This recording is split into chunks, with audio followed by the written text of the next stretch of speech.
Good afternoon to our viewers in Germany and good morning to our viewers in the United States. I'm Steve Sokol, the president of the American Council on Germany, and I would like to welcome you to this week's Kaffeepause. Today, we're joined by Clemens Wergin. He is the chief correspondent for Die Welt and is based in Berlin after a number of years being posted in Washington, D.C.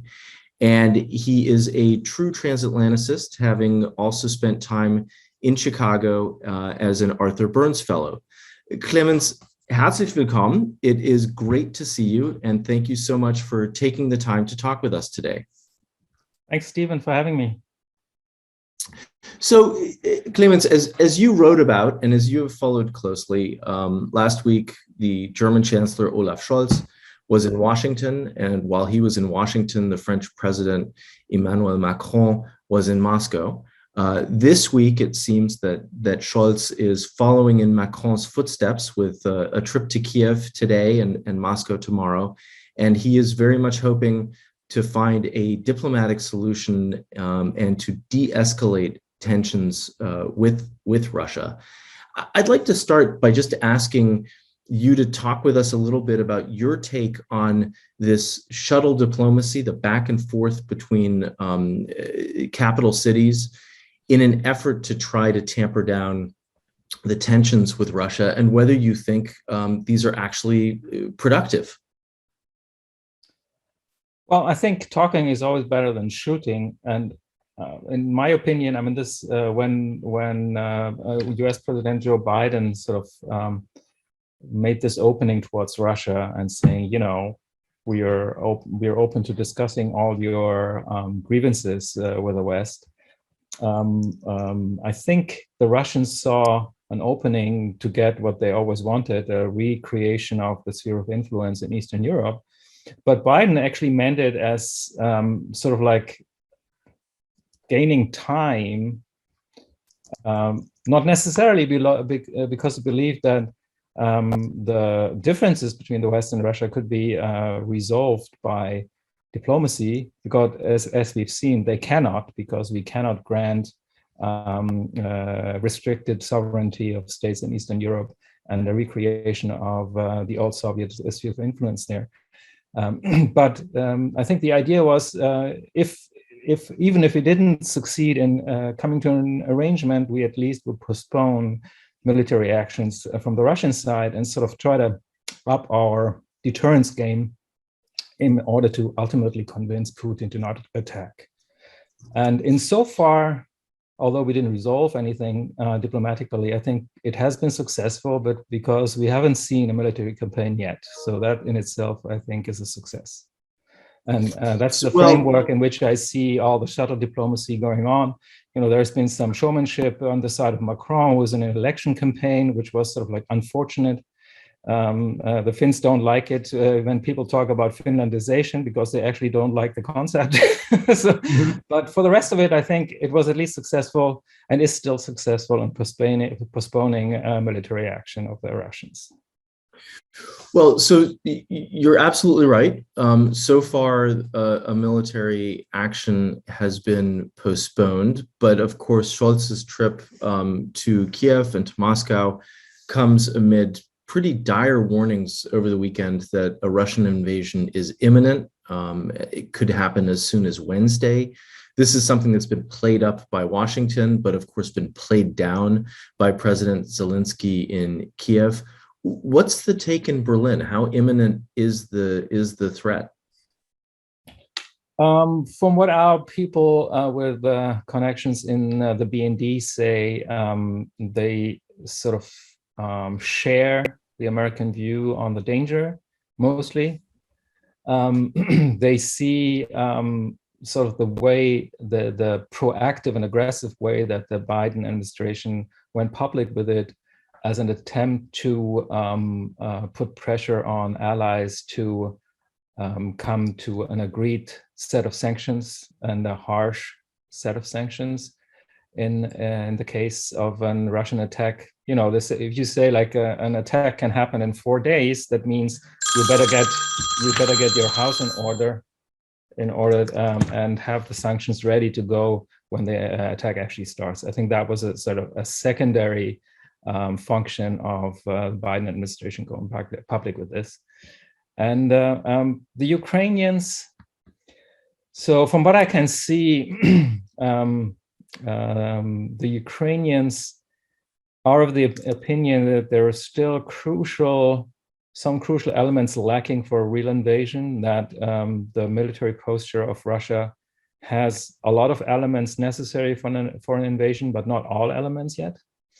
So, and then of course, they see the ongoing threat of Russia against their country also as a means of undermining their economy and undermining the leadership of Ukraine. So that's why they try to play it a little bit more cool, because they don't want their stock market to crash and their economy to tank, because that would be like also an effect of the ongoing Russian threat that is detrimental to Ukrainian interests.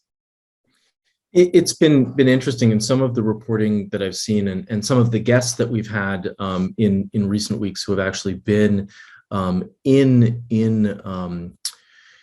Ukraine and reported from Ukraine. It seems as if the Ukrainian people are a little bit more sanguine, a little bit more relaxed about the current situation, simply because they've been engaged in, embroiled in a conflict since 2014. And so on some levels, they feel like this is, you know, a further iteration of a previous situation and not something new, the way that it's kind of being played up in parts of the West. You mentioned before we went live that you were just working on a piece on the Ukrainian military. And so in terms of sort of readiness and preparedness, how ready is Ukraine for a potential hot conflict? Well, you know, we had this reports in the American media about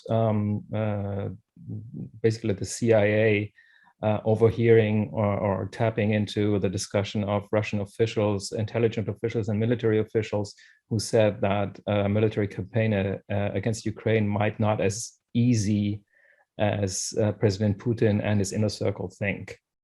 And I think that's correct, a correct assessment. I think that Putin, I don't know whether you're familiar with, he alluded to a song in the press conference with President Macron, which basically is a song about an almost, you know, attempted rape at a young woman, and who should sort of like just stay calm and let it pass. And in reference to Ukraine, I mean, how tasteless can you get?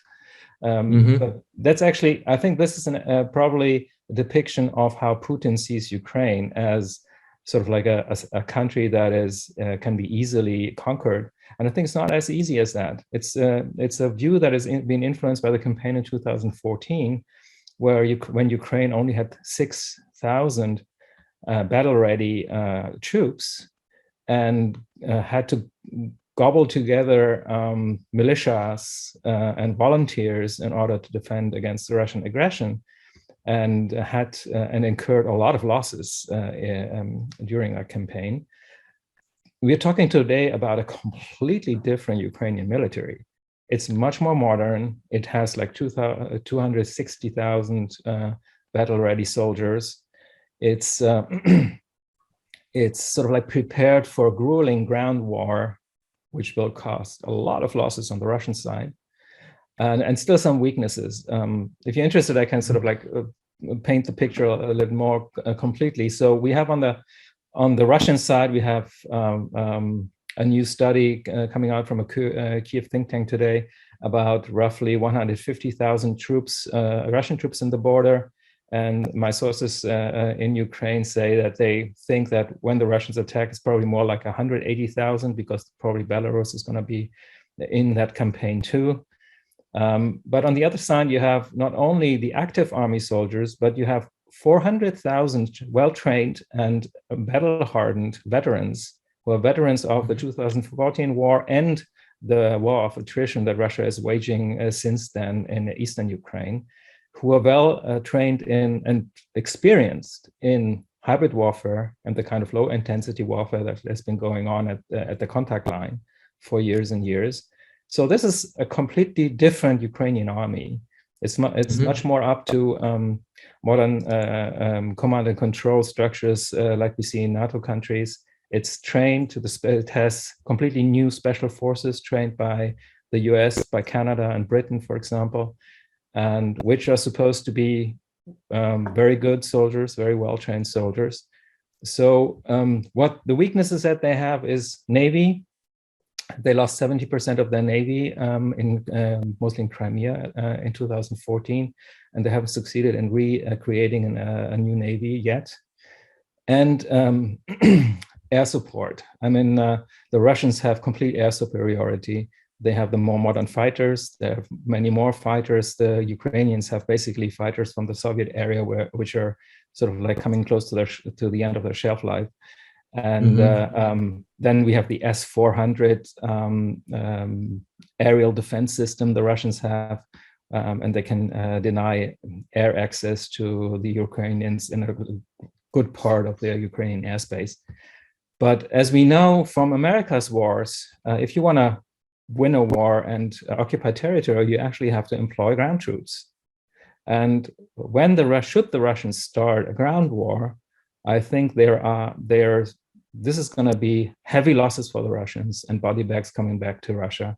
And that might sway the public opinion in Russia in a big way. Mm-hmm. Mm-hmm. And I mean, in terms of hardware, you talked a little bit about having a weak Navy and a weak Air Force. How well equipped is the Ukrainian army also for a land war? I think they don't have the most modern weaponry, but I mean they've got the Javelin rockets from the US. They have Stinger rockets. So I think they're well equipped for near field battle, so anti-tank battle and small unit guerrilla warfare,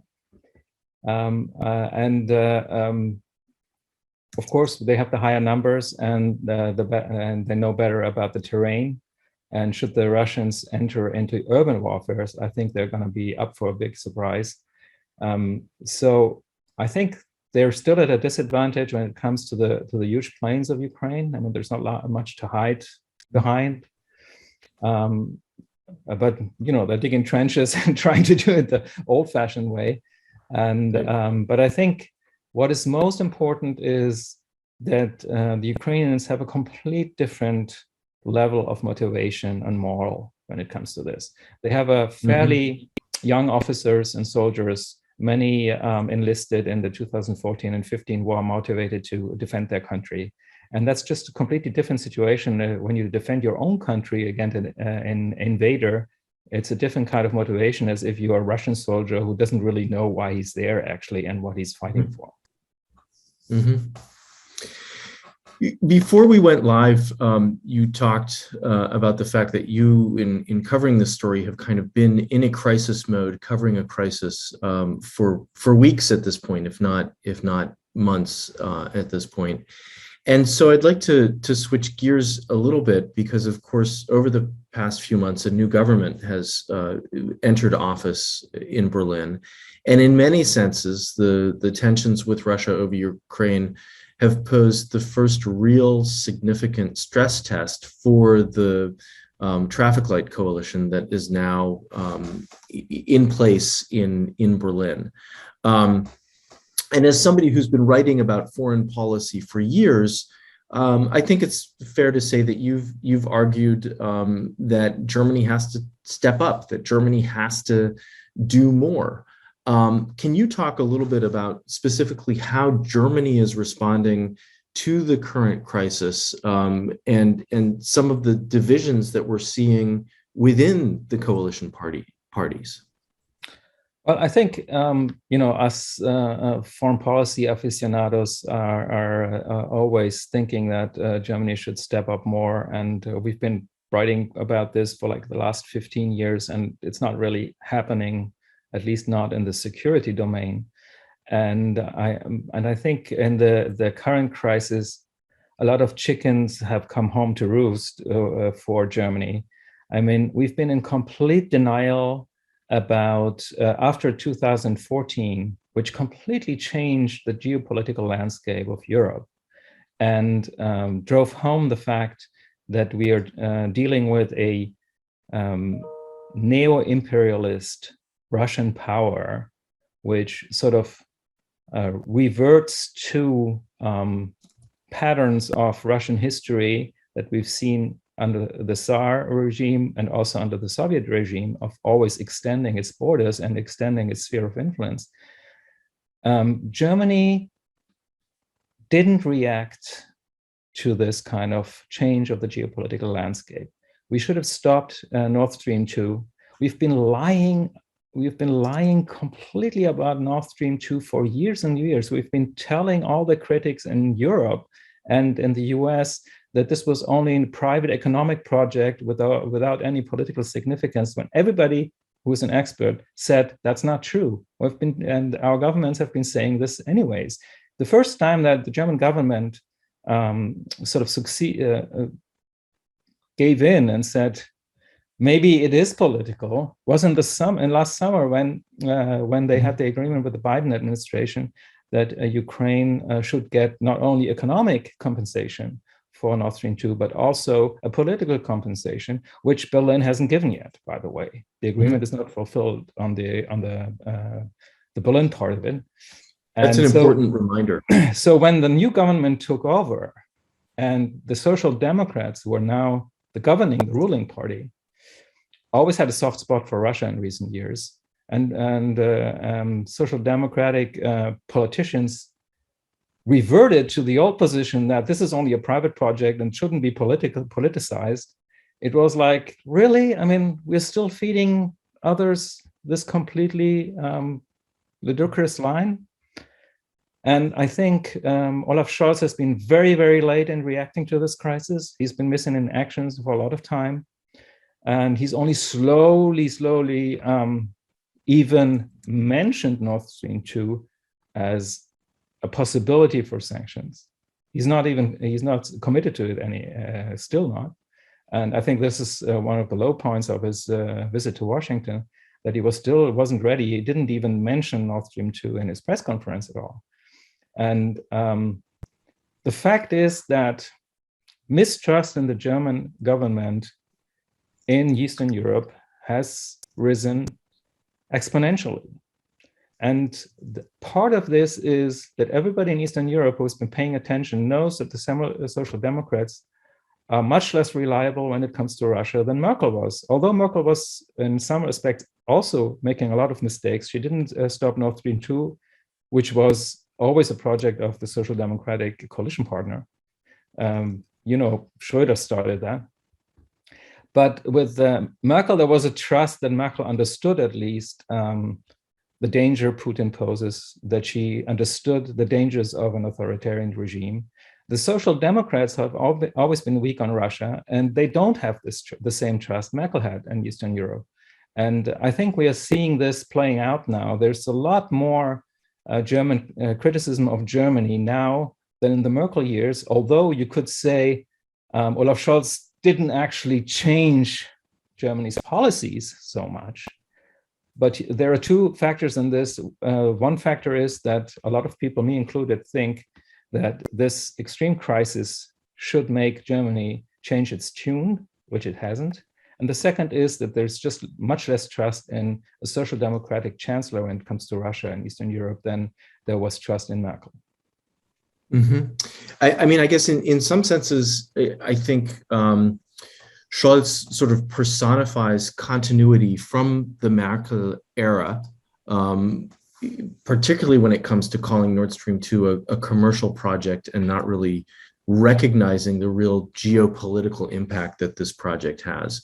But the SPD has sort of an additional problem in as much as there are some real divisions within the party and some strong sympathizers for Russia. Scholz is standing kind of under the shadow of Merkel, having served in her government as vice chancellor, but he's also under the shadow of Gerhard Schröder, the former SPD chancellor. And so how much of a role does someone like Gerhard Schröder have in today's politics? Well, I think he's important as a mouthpiece of the Kremlin in the German public debate. He's basically doing what he's paid for, being a lobbyist for Russian strategic interests in Germany.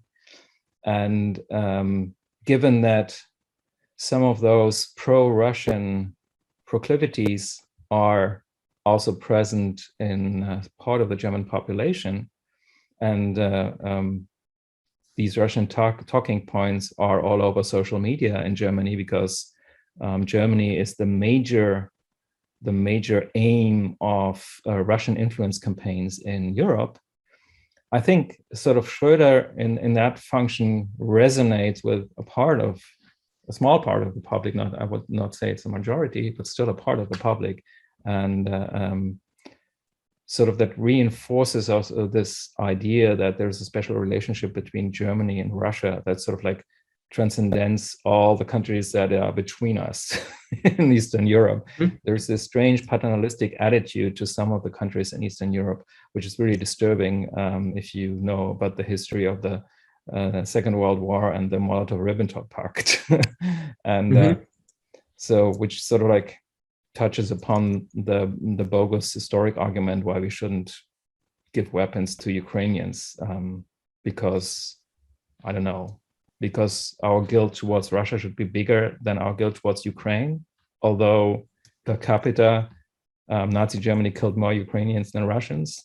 I mean, there's so much unreflected things in the German public debate when it comes to the lessons that we should learn from our history and our special relationship to Russia that sort of like come to the fore in our relationship to Ukraine, which is sort of parts from a lot of strange assumptions about the lessons that we should draw from the Second World War. Mm-hmm. I mean, obviously it's complicated, but perhaps it's fair to say that some of the guidelines that shaped German politics in the second half of the 20th century are not necessarily the same guidelines that should shape German foreign policy at the beginning of the 21st century, given that the situations have changed and have evolved. I'd like to maybe ask you a little bit about the Green foreign minister, Annalena Baerbock, because she came into that role and the expectation was that we would see a more hawkish foreign policy, particularly vis-a-vis Russia and China. And on some levels, she's been more outspoken than even the chancellor has been, but she's been somewhat limited in her ability to act. And I think that there were some people who were skeptical as to what sort of a role she could play. But by and large, she's gotten good marks for standing up to people like Foreign Minister Sergei Lavrov from Russia. Can you talk a little bit about Annalena Baerbock as foreign minister and sort of who's setting the priorities for German foreign policy at the moment? Is it being set in the chancellery or in the foreign ministry? Well, I think what we've seen, at least in the recent weeks, is sort of like a separation of roles. Olaf Scholz is like the stoic face of German immovability, and Annalena Baerbock is more the emphatic face of German foreign policy, especially her visit in eastern Ukraine at the contact line. So people like me who sort of like hoped that the Greens would sway German foreign policy to a more critical stance towards Russia are a little bit disappointed that the Greens weren't able to influence German politics, German foreign policy to an extent that is a little bit more than what we're seeing now. I think sort of like they cancel each other out in some way, and it's. I think the problem of German foreign policy is that it's at the moment it's not really clear who's calling the shots, and Olaf Scholz is giving a performance that is not very convincing, and you don't get the impression that confronted with a new reality and new facts, the German foreign policy is able to reassess its own assumptions, reassess its own role in this, and changing course. And I think this is the disappointment, that despite we might be confronted with the biggest war in post-World War II history in Europe, Germany gives the impression that it's not reacting appropriately to a changed strategic landscape. Mm-hmm. I guess, do you see any hope of that changing? Do you see the German response evolving? I think we've seen a millimeter change, minimal adjustments, from not saying anything to hinting at Nord Stream 2 as a possible instrument for sanctions. But overall, so I see that there evidently has been huge pressure on the German government to put its act together when it comes to Ukraine. And we've seen some acknowledgement of that and some movement, but not much. And there are a lot of things that are disturbing, like Germany is still holding up weapons shipment from Estonia to Ukraine. The defense budget declining instead of growing from now to 2026, and so there's some regression even, in the things that in security policy when it comes to that, which was probably something that was in the books when the Greens and the Social Democrats have never been big on military spending. But still, it still gives the picture of a Germany that hasn't really woken up to a new reality in Europe. Mm-hmm. So all eyes will be on Munich later this week when the Munich Security Conference takes place. Obviously, an important conference where world leaders and foreign policy and security experts come together in normal times, but particularly given that this conference will be taking place with the shadow of conflict on Europe's doorstep, hanging as a cloud over the event.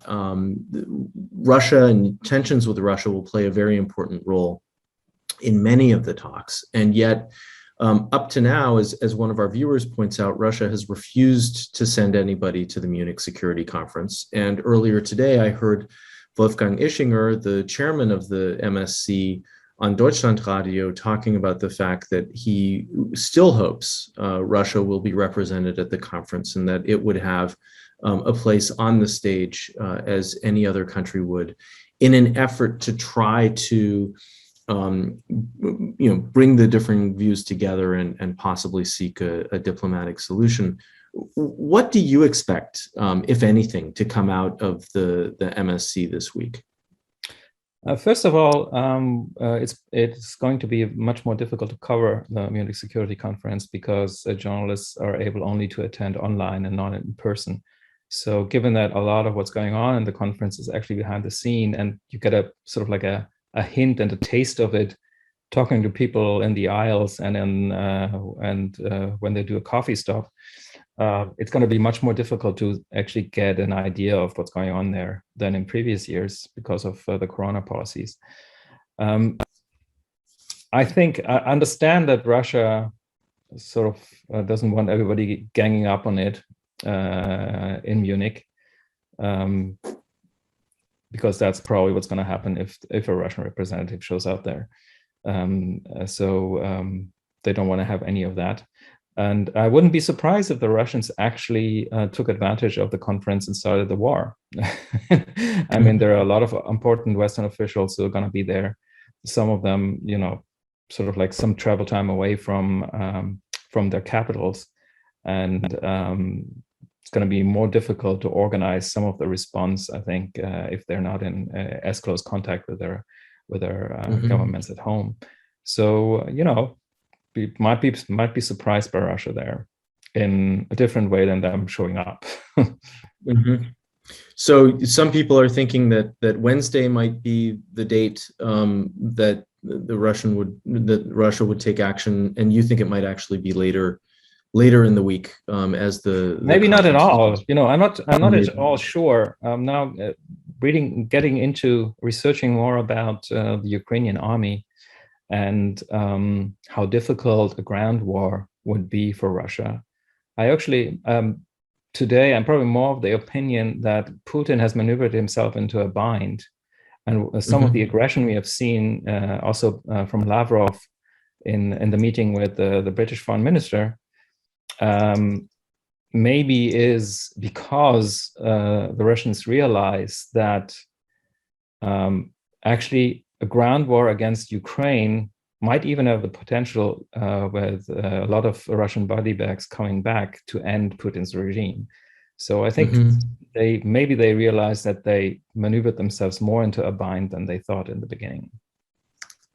And that's something that I've been hearing from some other people. I mean, obviously, nobody knows exactly what's going through Putin's mind, but that he may have overstepped and anticipated less solidarity in the West, and a less strong Ukraine when it comes to taking on the Russian challenge.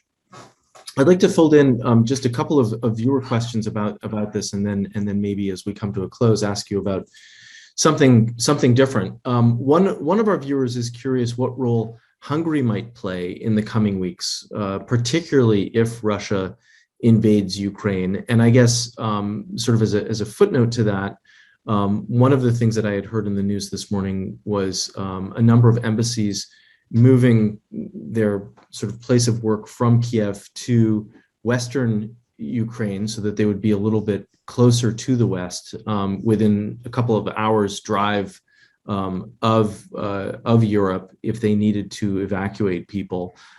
So I guess what's your take on the role that Hungary will play in sort of this sort of stepping back from Kiev a little bit? I think Hungary will be a problem when it comes to formulating a common European sanctions strategy. I'm not in a position to say, if they're going to do it or not, but Hungary is creeping closer to authoritarian regimes in the world, to China, to Russia, and sort of like disentangling itself from some of the values that we hold dear in the West and in Europe. And this is a worrisome development, and that sort of like is testament to how authoritarian the regime actually has become. But I don't think that a sanctions regime per se is going to be weakened by Hungary. Hungary is not an important economic player. So if the major countries in Europe and the important countries are in agreement of what they actually want to do, I don't think that the effectiveness of Western sanctions is going to be sort of infringed by Hungary. And when it comes to personnel, I mean, when you look at the map, Kiev is pretty close to the Belarusian border.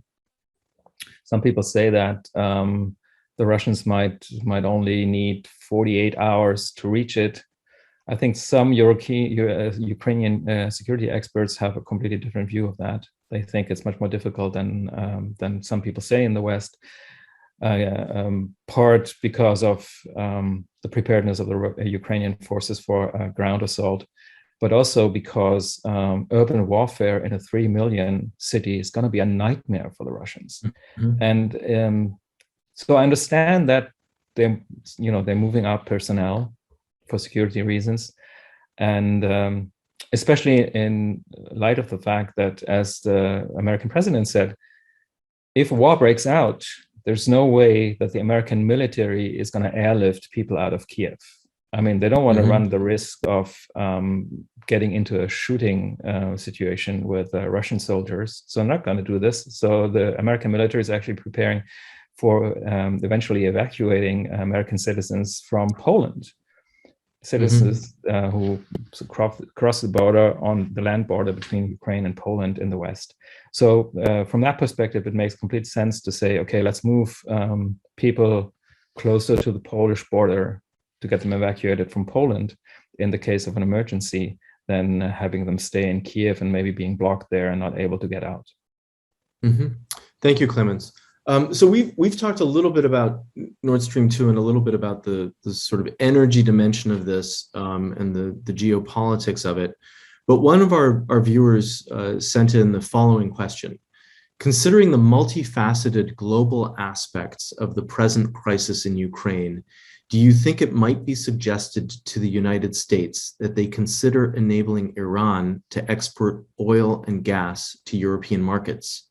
This could have the double advantage of thwarting Russia's potential to blackmail and advancing the JCPOA talks in Vienna. Well, I don't think it's a good idea, because we want to put on, the Iranians are closer to the bomb than ever. We don't want to, we don't want to open up that sort of like Pandora box and sort of run the risk that an easing of sanctions against Iran might endanger the negotiations with Iran about the atomic program. So I think both of it is a bad situation. I mean, we have to do something about the energy dependencies of Europe, but replacing it with Iran of all countries, I mean, it's difficult to say who's worse at the moment, Iran or Russia, when it comes to anti-Western policies and a danger for the global order. I don't think that's a good idea. I think LNG exports from the US should be incentivized, and other forms of diversification.